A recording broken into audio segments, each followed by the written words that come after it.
saan pa man magmana, kundi sa palamuran nilang dating presidente, si Digong, yung vice presidenting walang modo na si Sara Duterte, like leaders, like followers, puro walang modo.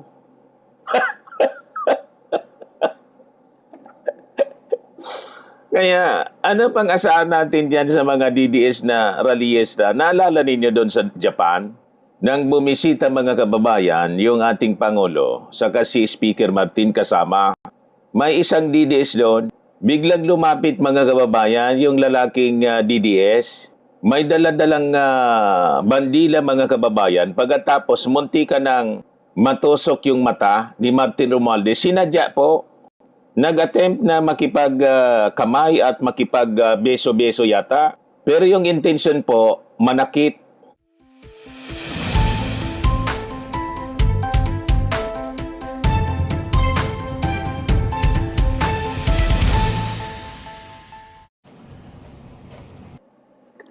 Hello po mga kababayan, si Dante Maravillas. Si Jose Claire Castro mga kababayan, kinuyog pala ng mga DDS na rallyista doon sa Vancouver, Canada. Ang sabi, pinagmumura mga kababayan si Jose Claire Castro. Yan sabi dito sa balita, Jose Claire Castro kinuyog ng ilang rallyista sa Canada. Sinalubong ng protesta, sinundan at kinuyog ng ilang rallyistang Pinoy si Palace Press Officer Jose Claire Castro sa Vancouver, Canada. May bitbit din silang mga banner para ipanawagan ang pagpapanagot sa administrasyon sa umano'y katiwalian.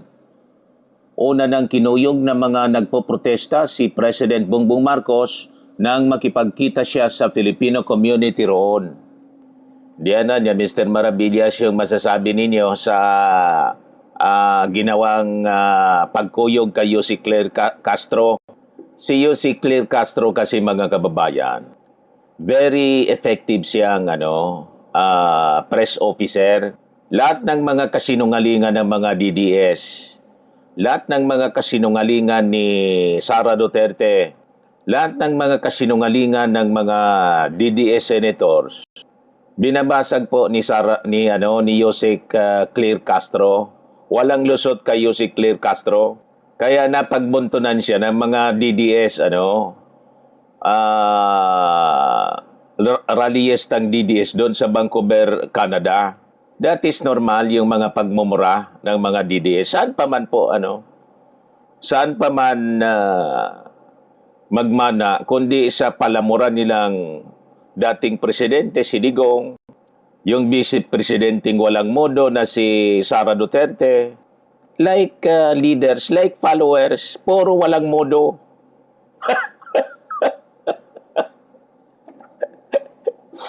Kaya ano pang asahan natin diyan sa mga DDS na rallyista? Naalala ninyo doon sa Japan? Nang bumisita mga kababayan, yung ating Pangulo, saka si Speaker Martin kasama, may isang DDS doon, biglang lumapit mga kababayan, yung lalaking DDS, may daladalang bandila mga kababayan, pagkatapos munti ka ng matusok yung mata ni Martin Romualdez, sinadya po. Nag-attempt na makipag-kamay at makipag-beso-beso yata. Pero yung intention po, manakit.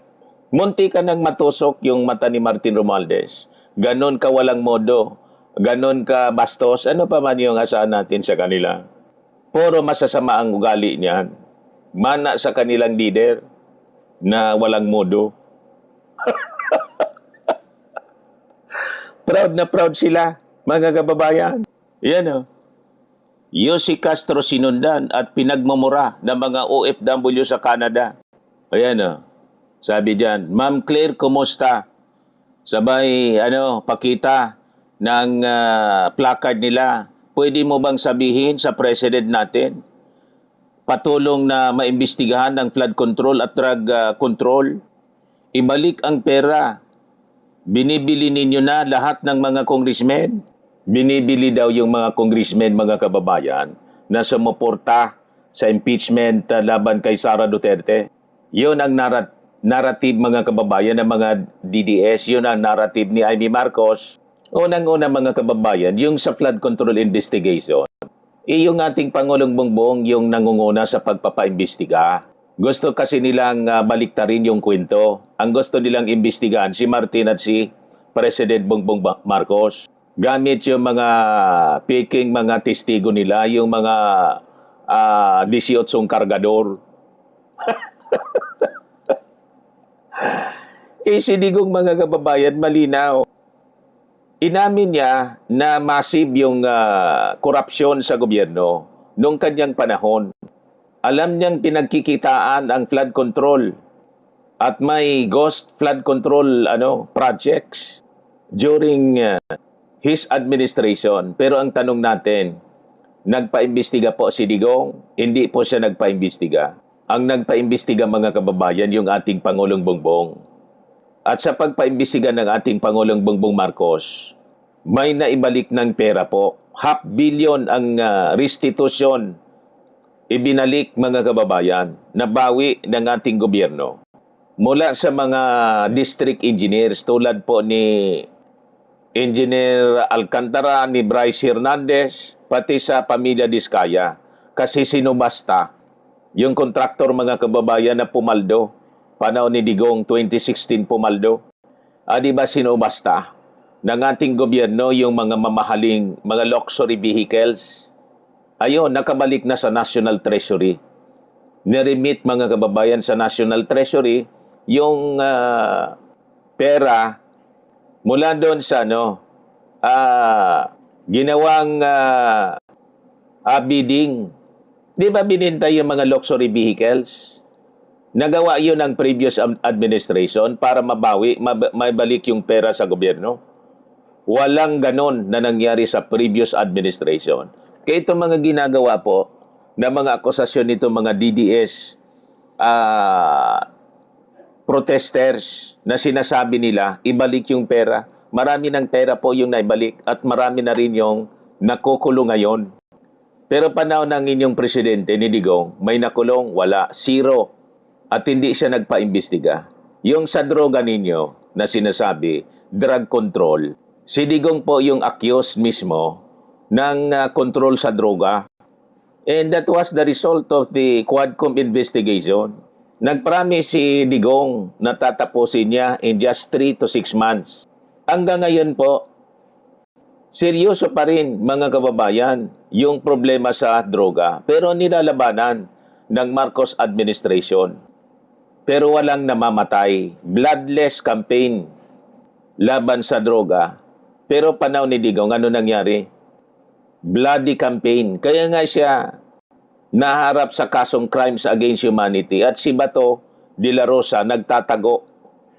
Di ba? So, puro kayo fake news. Never na na-involve po sa droga yung Marcos administration. At sa flood control, siya yung nagsasagawa ng seryosong investigasyon. Kaya mali po yung inyong mga pinagsasabi. Pero hindi na kami nagtataka sa inyong kabastusan tulad ng pambabastos ninyo pagmumura dito kay Jose Claire Castro. Kasi nga, mga walang modo kayo tulad ng inyong mga leaders. Puro walang modo. Alam namin, kasi kaya nga si Sara Duterte na-impeach at magsisimula na yung impeachment trial by Monday. Wala na pong lusot. Di ba? Kaya kayo galit na galit kasi pinapanagot yung mga totoong sangkot dito sa kung ano-anong mga korupsyon sa gobyerno at kung ano-anong mga krimen. O ito, mga kababayan, yung mga bastos na DDS na hindi tayo nagtataka kung bakit sila mga bastos kasi nga like leaders, like followers. Yan o. Hindi naturuan ng magulang, puro mga walang modo. Yan o. Nagtatatakbo siya, papalapit kay Jose Claire Castro para murahin, bastusin, at proud sila. Viral. Pag sa kabastusan po, viral. Laging viral kasi proud sila sa pambabastos nila. Puro walang modo po. Yan o. Kahit saan pumunta po yung DDS, bastos. Yan o. Pwede bang sabihan yung presidente na mag-resign na? Ang dapat po na matanggal at mag-resign kasi sigurado man lang po na guilty si Sara Duterte, walang pakinabang, inutil, di ba? Yan ang pagsabihan ninyo. Pero yung ating Pangulong Bongbong Marcos, na-achieve ng ating Pangulo yung upper middle income class status nang wala man lang partisipasyon si Sara Duterte. Upper middle income status ng ating bansa. Napakagaling ng ating Pangulo. Pagkatapos, sasabihan ninyo na mag-resign na. Si Sara dapat na mag-resign kasi inutil. Yan o. Ibalik ang pera. Binibili nyo na lahat ng mga congressman, mga senador. Puro false accusation po. Fake news.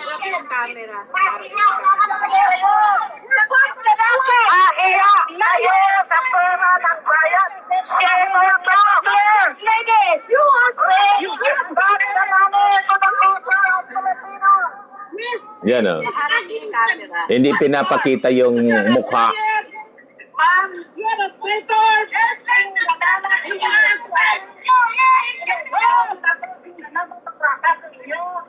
Proud na proud sila sa kabastusan nila.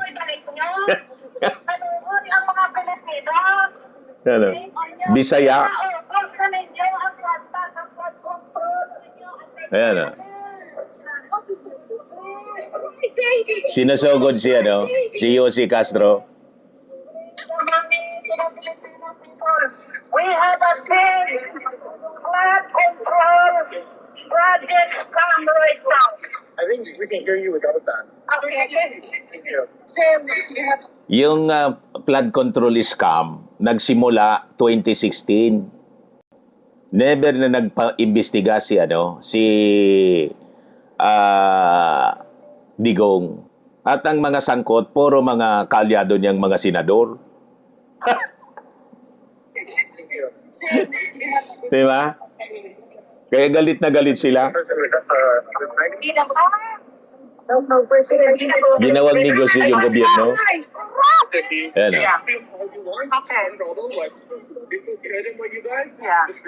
We don't. We are harmless. We are harmless. Nag-intervene na yung mga authorities. What we feel. Because she keeps on lying. She keeps on lying. Binabaliktad nila, she keeps on lying. Nagsisinungaling daw si Yossi Castro. Sila yung mga sinungaling. No, we are not violent. We're just... Ayan o. Pinigil sila ng mga Canadian police. Proud na proud yung mga bastos na DDS. Yan o. We just had enough. Yeah. It's too corrupt. Too corrupt government. I'm stealing the money of the Filipino taxpayer. I'm here the spokesperson. Pintalaya! Sinungaling! Sinungaling! Sinungaling!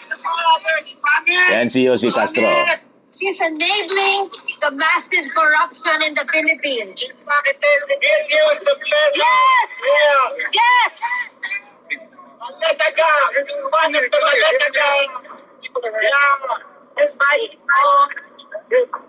Ganyan sila kabastos, kawalang modo.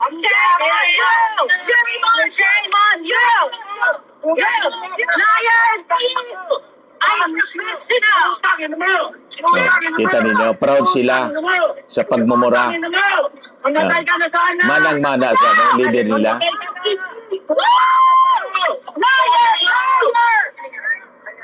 Tapos, dala-dala pa yung bandila ng ating bansa. So, ganun nila pinapahiya, mga kababayan, ang bandila ng ating bansa. Ganyan kawalang modo. We just want to express our... Ganyan sila kawalang modo. O ngayon, sino yung nila? Idol nila? O ito ipakita ko. Mga malulutong na pagmumura ang natutunan nila sa mismong leader kasi nila. O ito yung idol nila kasi. Ang ina ninyong lahat. Martin Proud sila Romualdez, niyan. Lisa Marcos, Bongbong Marcos. Yan ang idolo nila. Huwag kang mag-alala, ma'am, sa security ko. Kasi may kinausap na ako na tao. Sinabi ko sa kanya, kapag pinatay ako, patayin mo si BBM, si Lisa Araneta, at si Martin Romales. So asa pa kayo, mga kababayan, yun ang ina-idolize nila. Walang mudo at saka palamura. Kaya mga followers nila, ganun din po.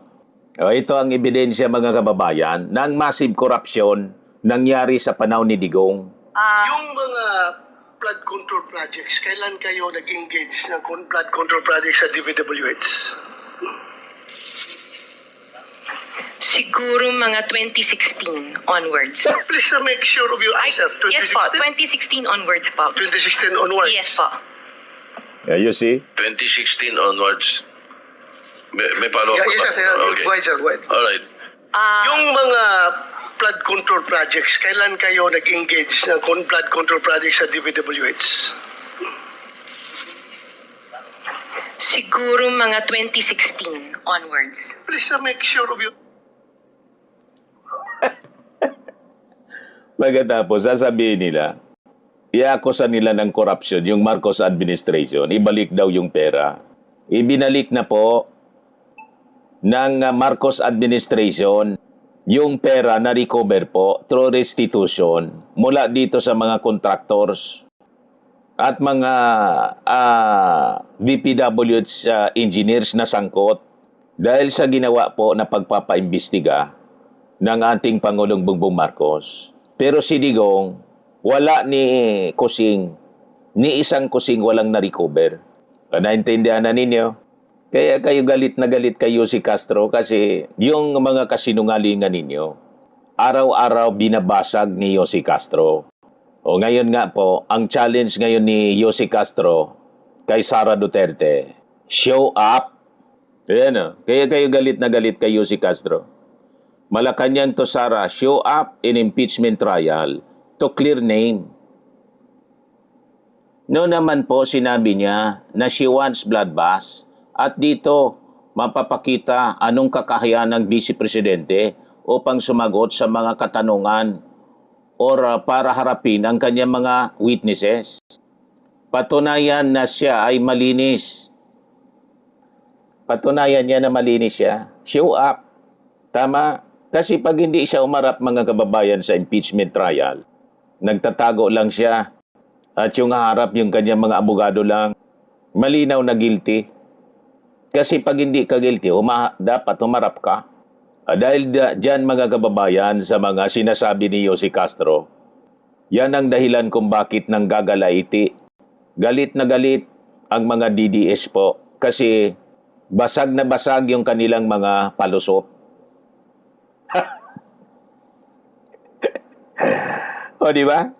Kahit araw-arawin ninyong pagmumurahin si Yossi Castro, hindi mababago ang kapalaran ni Sara Duterte. Mababago lang ang kapalaran niya kung magtatagumpay siya na baliktarin yung hawak na mga ebidensya ng defense. Ganon lang yun po, mga kababayan. No amount of propaganda at mga rally at pagmumura ng kanyang mga supporters ang makakabago sa kapalaran ni Sara. Tama po, mga kababayan? Ayan lang po yung ating short video ngayon. Ako po si Dante Maravillas. Bye-bye po. God bless.